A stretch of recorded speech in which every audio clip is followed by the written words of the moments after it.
legend Michael Wilbon once again graces us with his presence. He is ready to roll. The Windman is non-legend. Non-legend. No. We keep going down the line. You know what I mean?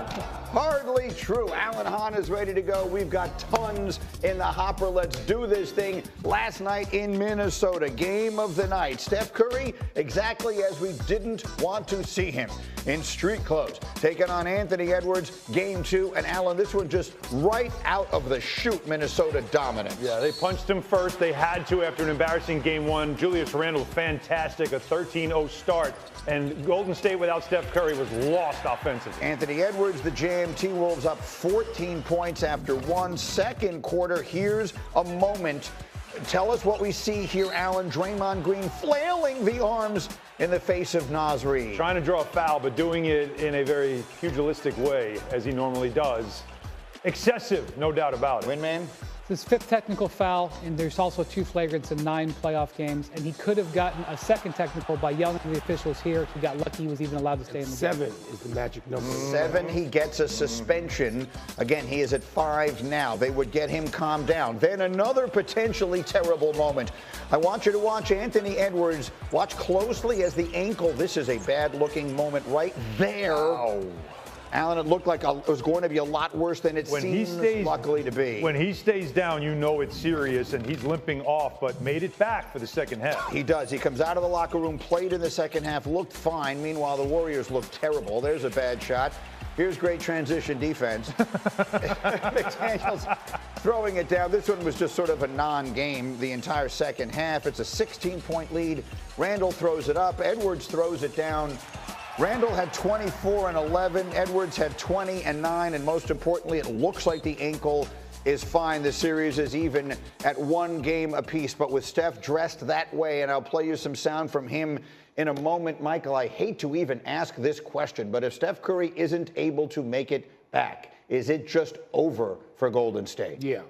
It would be over for any team in today's NBA missing their best player, maybe any era of NBA. Particularly at this stage where you've got this few teams still remaining. What team could survive the loss of its best player? What teams could survive the loss of one of the, I'm going to say top 10, 15, 18 greatest players of all time in the playoffs? What team could survive that? Probably none. None. So the Warriors are no different in that regard. And it's a horrible, and Alan, you and I talked about it yesterday. I don't care who you're rooting for. Steph Curry is, as Michael just said, one of the greatest players ever, and certainly the most popular player of this generation.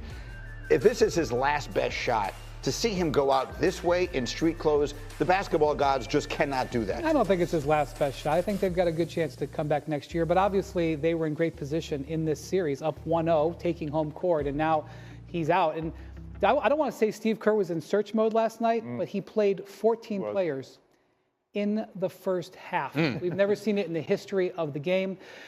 They also didn't defend. Now, you know you're going to have your offense go down without Steph Curry, and the numbers are scary. When Steph Curry plays in this postseason, they score 116 points per 100 possessions. Good. When he doesn't play, like last night, goes to 93. Devastating drop. When that happens, you've got to defend. And the Warriors have been really good defensively this year. But in this game, they allowed open three-pointer after open three-pointer after open three-pointer. Let me play the Steph Curry sound, Alan. Which this is Steph, because you're talking about sort of his basketball mortality, and he's feeling it. This is what Steph said yesterday. When you're 27, you feel like, you're obviously in your prime. Like every opportunity I have now, you don't want it to be wasted on an injury. Like, I'm thankful it wasn't worse, and I'm very aware of and appreciative that I have even a chance to come back. Injuries are always hard emotionally, just because none of this is guaranteed to be back, in this environment or in the playoff experience, and have an opportunity like that. Boy, did that sound as ominous in his tone as it did to me? No, it didn't. No? I'm great to even have a chance he feels to bad come right back. now. He knows they can win a championship now. Right. And so every player you've ever talked to who has the awareness of Steph Curry and the common sense of Steph Curry knows you're losing one. You're seeing it slip away, and you can't grab it.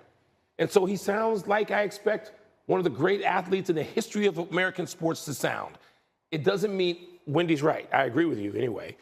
It doesn't mean anything for next year. Remember, Jimmy Butler's been there for a minute. Jimmy next year, they're going to have Draymond. They're going to have the core of that team.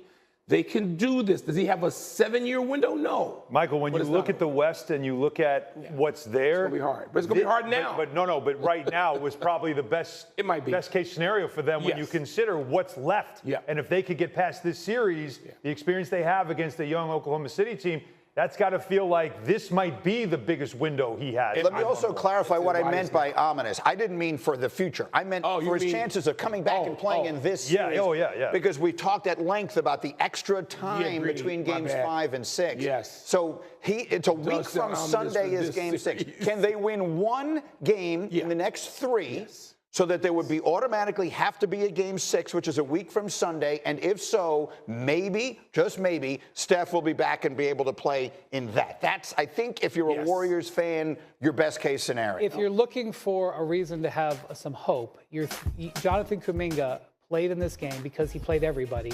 He made 8 straight shots at one point. Talked about after the game how his confidence is back. They need somebody to make shots from somewhere. They need some offense. So maybe this helps. And the schedule also gives you a reason because of the extra days. The 3 days between games is important too, as you pointed out yesterday. And I think that's something that if Steph Curry is, you have to believe if they can get one and there is a game 6, he's going to do whatever it takes. Right? Like he'll do whatever it takes for his team to get on. And there's something else we have to get into. Yeah. Minnesota just does stuff. They have lapses. We saw it last year when they got up 2 on Denver. They have lapses at home. They have lapses on the road. Yep. They are a maturing playoff team. They're not great. Okay? They're not without flaw. They can be had. They can be had, and they often are. So, let's get, as the great John Thompson used to say, just keep playing. Yeah. Let's see what happens. Just keep playing. By the way, if you've never had the opportunity to let Michael and Wilbon tell you John Thompson stories, you haven't lived. So those are some great stories, most of them not to be shared on the air. But so just a quick, do the Warriors win one of the 2 games at home? Do they win one of the 2 at home? If they do, it's got to be with their defense, and it's got to be a lot better. Their defense has been good, but it was terrible last Do night. they win a home game?